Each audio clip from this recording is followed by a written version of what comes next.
Now to finish off this season before returning to the Patreon board, I have decided to watch the other Super Mario Bros. Movie, The Great Mission to Rescue Princess Peach.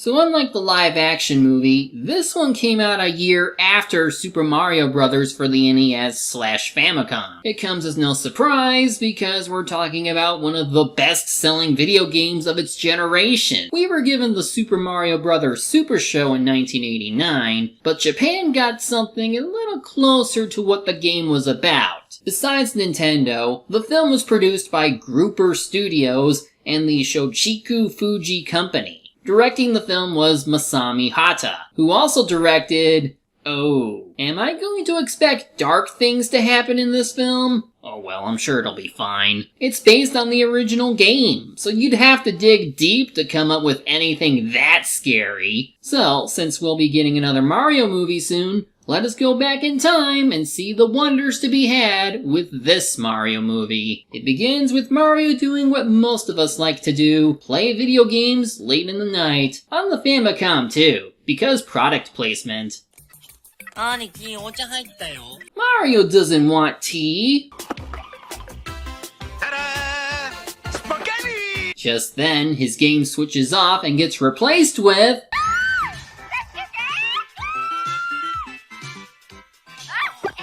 an early preview of Super Princess Peach!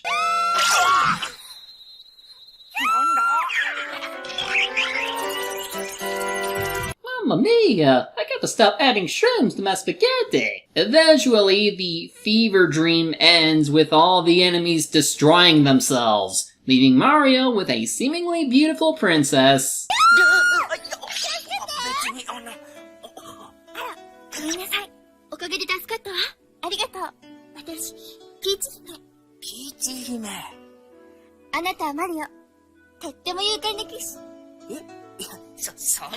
The animation might not be the best for its time, but it does well in showing Mario's emotions. It's something that wouldn't look out of place in the Super Mario-kun manga. Like here, Peach asks Mario for protection against Bowser, although in Japan he's called King Koopa. And this is how he reacts upon seeing the giant dragon turtle.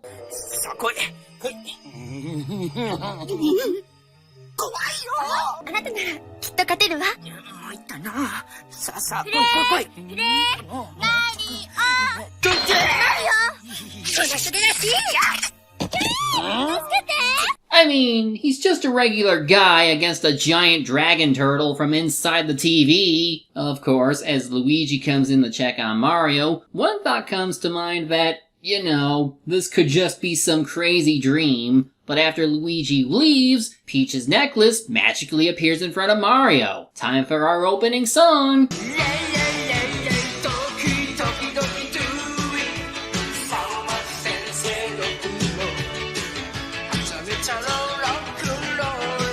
It sure is pretty rockin', though I suppose this is a reference to Mario having the hots for Peach. Good thing Pauline isn't around. Now, instead of being plumbers like in the Mario Brothers arcade game, they seem to run a grocery store. Luigi's color scheme here is also blue and yellow, instead of white and green like in the original game, though he could be based on his Amstrad CPC appearance. Mario can't stop thinking of the princess, which obviously affects his workday, but then Luigi spots the gem and he gets really excited.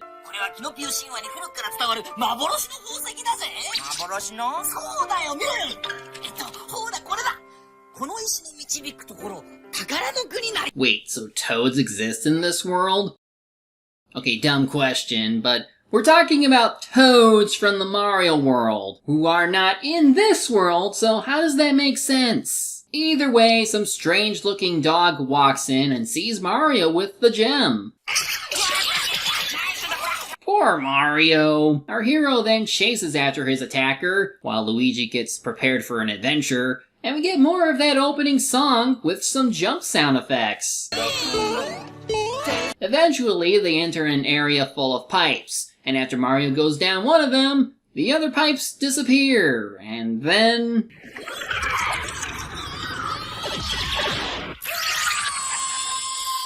I have no idea what's going on. And then they find Gandalf the Grey, or rather Kinoko Sennin. This is what he has to say.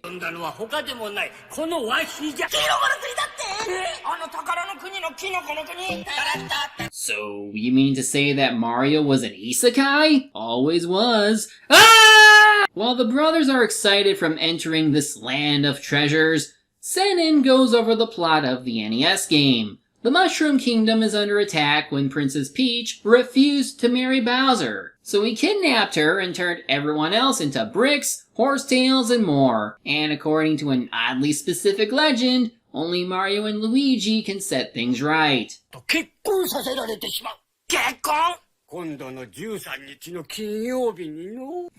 That's funny.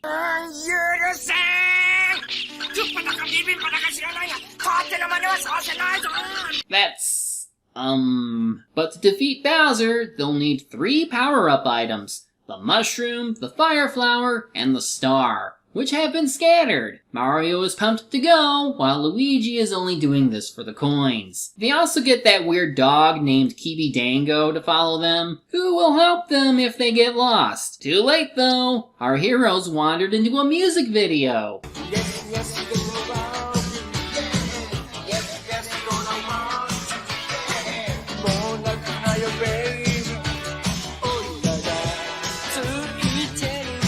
During this, Luigi seems to go gambling at a game town. He strikes it rich and comes back with a bag full of coins. A pair of Goombas are spying on them all this time, and they see Luigi complaining about the lack of food. So they trick him and Mario into exploring an area filled with mushrooms, and well...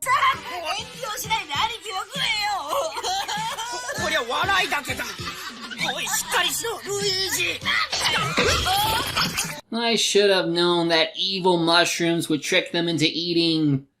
tricky mushrooms? In a bit that was foreshadowed by the opening credits, a big paratroopa swoops down and takes Mario to her nest of...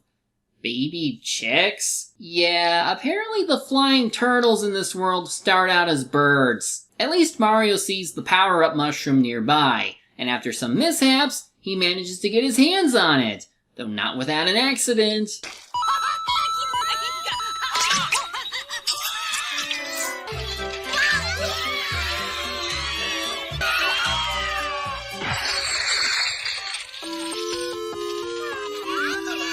But then it turns out that the coins, and even the mushroom, are the transformed Toads. Well, the only tall one is called Toad, and they're all girls in this version.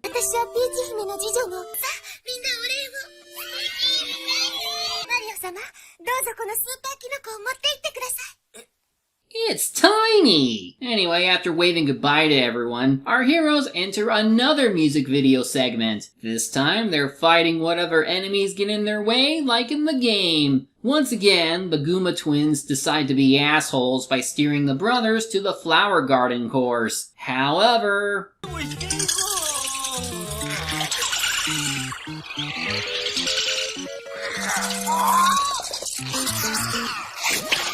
weird use of the underground theme. Also, what would be a worse fate? Being eaten by an animal or eaten by a plant? They eventually manage to get away, only to be attacked by a Lakitu. I do love how he turns the spiny eggs into spinies.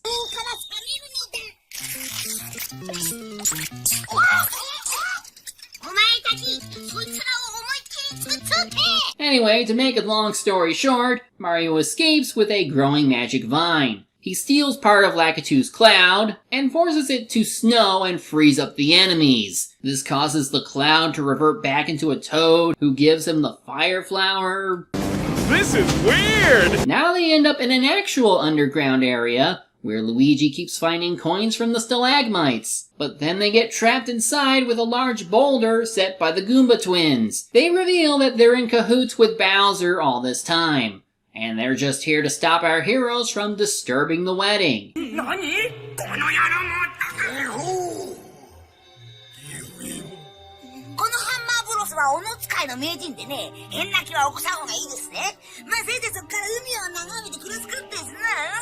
Well, this sucks, but hey, free gold! After spending a half hour with these two, we finally get a Peach update. She's still trapped and will be forced to marry Bowser tonight, and he looks as scary as his game counterpart. ねえ、ピーチちゃん。今夜の結婚式のことだけど、どんなウェディングドレスがいい？絶対嫌よ。でも、私はあなたを誰よりも、愛しておるのですよ、ピーチちゃん。I don't know how to feel about this. He's obviously not taking no for an answer, yet he seems too nice to be a real threat. Plus, he's pretty funny given that he can transform into things. キャー、かわいい。さあ、捕まえたわ。Good thinking, trapping him in the box like that. Too bad he can just return to normal and free himself. So this Bowser is only a meanie when it comes to carrying out his plans, but he fawns over Peach a lot more than his later iterations. Anyway, Mario dreams about being with Peach.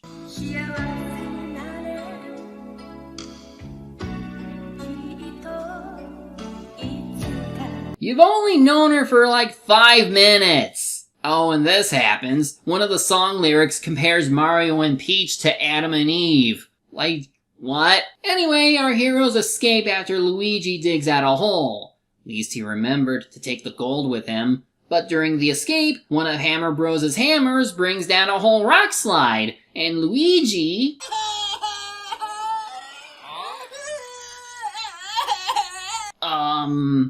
Luigi's gold was just rocks in disguise. Except for one, which turns out to be the superstar they were looking for. But then it falls into the water, so Mario has to swim after it. Things don't go too well at first.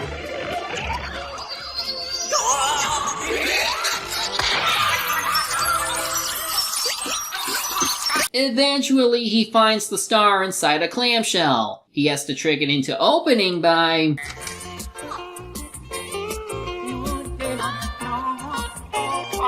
Well, I did say this reminded me of Mario-kun. After regaining the star, Mario has to escape another Cheep Cheep. He ends up on a sunken ship that is risen by a giant blooper, and then finds Luigi chillaxing on a little palm tree island. Turns out this ship can fly, which leads into another song sequence.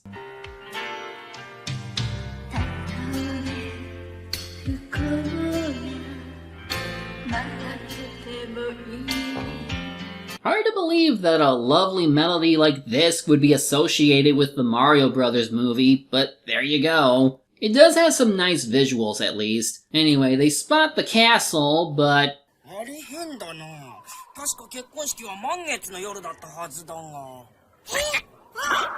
Oh crap. You know what this means? By its glow, the aimless spirits of monsters slain in the name of the light return to flesh. Link, please be careful. The Koopas are preparing for the wedding ceremony, and they're really bad at it, especially when it comes to makeup.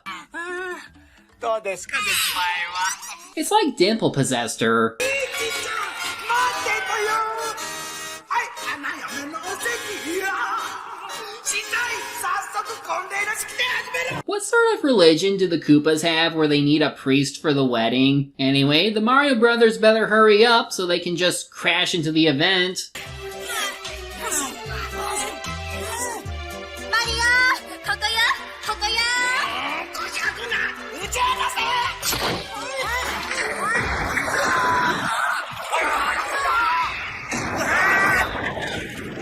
めでたい結婚式を。Look, it won't be the last time you try to marry her, so get on with the final battle and end of the story. Bowser takes Peach deeper into his castle, forcing the brothers into various traps and obstacles. Then, the Goomba twins show up to stop them again.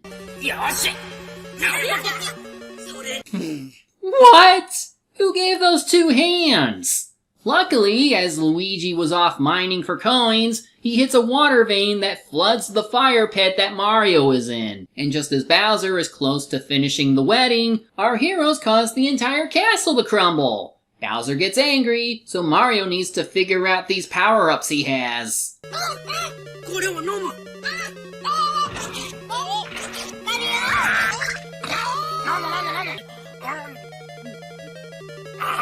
っしゃい。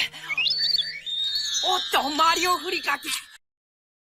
What the hell is going on? And by the way, this is a real thing in Japan. There is Mario brand furikake that was even advertised on TV, so there might as well be a reference to those commercials. Anyway, Mario drops the star after Bowser nearly crushes him. However, as Peach begs Bowser not to kill Mario, Luigi comes out of the ground and gives Mario the final power-up. He's finally, well, Super Mario, but he doesn't look too different. He still kicks ass though.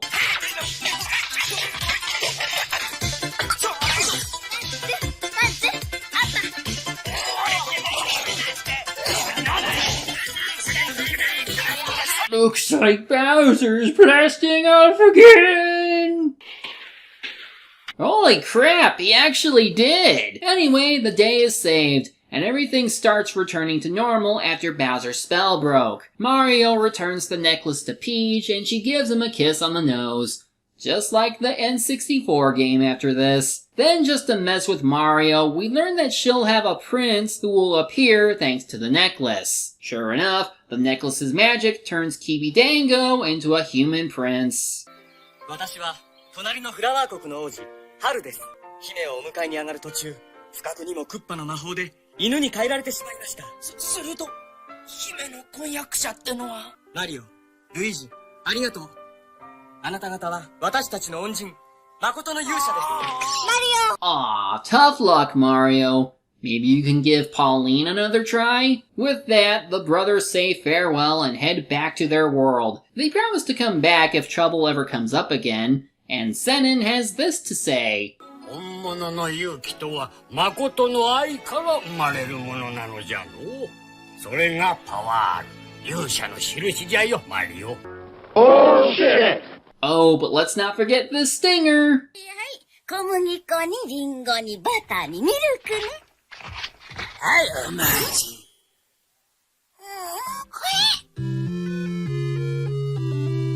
This was certainly a bizarre movie, though I suppose it is fitting to the Mario brand at the time. Even though Mario's been around since the Donkey Kong arcade game, Nintendo was still experimenting with what Mario could be. Miyamoto once said that he wanted an everyman hero who can still do good and help society. And I think the movie tries to capture that, because this Mario does put himself in danger to help others. Yeah, he's motivated by the chances of getting the girl, but again, he's not meant to be perfect. And as much as I rag on the movie, it was genuinely funny. They made good use of the Mario characters, the world, and even the game's soundtrack. Even if the animation tends to slip up from time to time, it manages to maintain a charming and sometimes trippy ride from start to finish. It's very, well, Mario-ish. And that kind of cartoony vibe would persist even in the American cartoon shows we have. Now, how any of this is tied to the Illumination's take on Mario is anyone's guess, but I am looking forward to what they'll do. And it's already shaping up to be really good visually. Let's just hope that the story can be just as enjoyable. So in the meantime, we have this movie to tie us over. It's wacky and sometimes makes no sense, but all in all, it's just the right amount of fun. Let's see, I already blew my big ending on the Killer Clown review, so, the end!